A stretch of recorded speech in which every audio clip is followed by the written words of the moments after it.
So last time, we created a basic Python program that would just do a simple calculation and return the value to the user.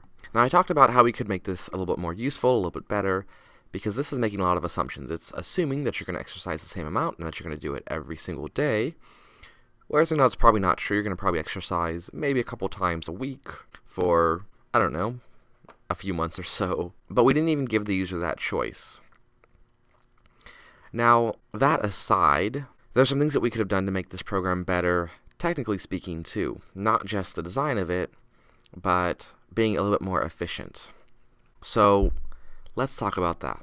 Well, number one, my comments are not very useful because I kind of forgot to use them to actually explain what was going on here. Instead, I wrote almost like a little bit of pseudocode, sort of, and then forgot about it. So really, this do calculation should be there. We have our input there, and I guess I should have one here for what it's doing now. Print value for user. Now that's fine, but there are still some other things that I could have done that would have made this easier. Instead of creating a whole other variable here, I could have actually left this as total time across year. And instead I could have actually wrapped this string command around that equation. So that would have saved me a line of code. Now not only that, but I don't even actually have to convert this to a string. The only reason I have to convert it to a string is because I chose to concatenate it with these pre-existing strings. But I didn't have to do that because I didn't have to use this operator. Instead of using this operator to concatenate strings together, I could have actually just separated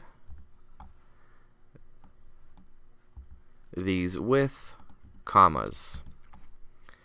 And what that will do is that will allow it to print one data type, print a different data type, and then print another data type. Instead of concatenating, it prints the different types, whatever that value is, whether that's a string or an integer or a float or whatever, and breaks them up with whatever the next type is with a space, which is why I deleted the spaces between the string and the double quotes. So I can remove this and I can remove that, and let's prove that it works. And so if I run this again, how many? We'll go with 10. Now that isn't quite ideal, and that's because we ran it in Python 2. But what happens if we run it in Python 3? Well, now we have a different issue, and that's that I use draw input, which is Python 2 and not Python 3. So let's switch that.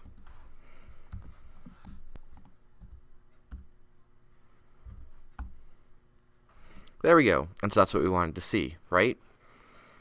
So there are some little differences like that between Python 2 and Python 3. Now what I had before with the concatenation and converting it to a string would have worked, whether that be in Python 2 or Python 3.